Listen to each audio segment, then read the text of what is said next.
এর আগে আমি তোমাদের সঙ্গে দেরাদুন রাইস দিয়ে বাসন্তী পোলাও রেসিপি শেয়ার করেছিলাম। আজকে আমি শেয়ার করছি গোবিন্দভোগ চাল দিয়ে বাসন্তী পোলাও রেসিপি। রেসিপিটি সম্পূর্ণ নিরামিষ হলেও কষা মাংস বা আলুর দমের সঙ্গে দারুণ লাগে। তো কথা না বাড়িয়ে চলো ঝটপট রেসিপিটা দেখে নেওয়া যাক। তো বাসন্তী পোলাও বানানোর জন্য লাগছে গোবিন্দভোগ চাল। এখানে আমি 500 গ্রাম মতো গোবিন্দভোগ চাল নিয়েছি। এই চালটাকে ভালো করে ধুতে হবে যতক্ষণ না পর্যন্ত চালের জলটা একেবারে ফ্রেশ সাদা বেরোচ্ছে।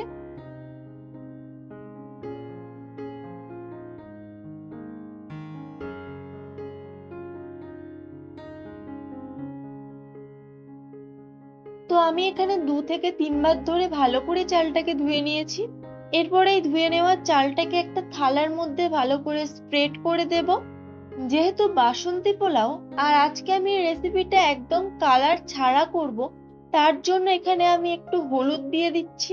এটা রান্নায় যেটা আমরা হলুদ ইউজ করি সেই হলুদটাই। তারপর দিয়ে দিচ্ছি 1 চামচ আদা আর কাঁচা লঙ্কা বাটা। সব শেষে দিয়ে দিচ্ছি 3 থেকে 4 চামচ মতো ঘি। এরপর চালটাকে ভালো করে মেখে নেব। এরকম ভাবে চালটাকে মেখে নেওয়ার পর এটাকে 15 থেকে 20 মিনিটের জন্য এরকম ভাবে রেখে দেব, যাতে চালটা একটু ঝরঝরে হয়ে যায় জলটা শুকিয়ে। তারপর কড়াইতে দিয়ে দেব ঘি, দেব 2টো তেজপাতা, দিয়ে দেব 4টে ছোট এলাচ, দেব 4টে লবঙ্গ, দিয়ে দেব একটা দারচিনি। একটু নেড়ে চেড়ে নিয়ে এরপর দিয়ে দেব কাজু বাদাম। কাজুগুলোকে আমি 2 টুকরো করে নিয়েছি, তোমরা চাইলে গোটাও দিতে পারো। কাজুটাকে একটু লাল লাল করে ভেজে নেওয়ার পর দিয়ে দেব কিশমিশ। কিশমিশটাকেও একই রকম ভাবে ঘিয়ের মধ্যে একটু নেড়ে চেড়ে নেব। এরপর গোবিন্দভোগ চালটাকে দিয়ে দেব। চালটাকেও একটু ঘিয়ের মধ্যে ভাজবো 2 থেকে 3 মিনিটের জন্য।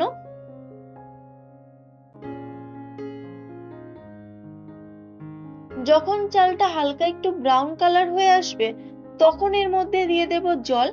আর হ্যাঁ, জলটা কিন্তু কম বেশি হলে একেবারে পোলাওটা ঘেঁটে হয়ে যাবে।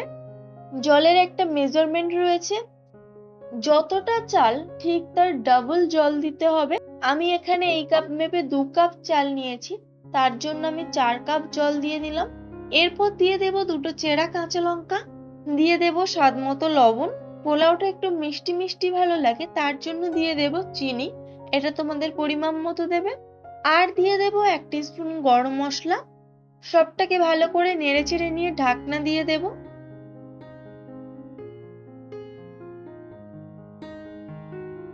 10 মিনিট পর ঢাকনাটা খুলে একটু দেখব, এখনো অনেকটা জল আছে। একটু নেড়েচেড়ে দেব যাতে না তলায় ধরে যায়। আর একটু জলটাকে শুকিয়ে নিতে হবে, তার জন্য ঢাকনা দেব 5 মিনিটের জন্য। আর গ্যাসের ফ্লেমটা লো করে দেব। তো দেখো এরকম হালকা হালকা জল থাকবে, এরকম অবস্থাতেই কিন্তু নামিয়ে নিতে হবে, খুব বেশি শুকনো করা যাবে না।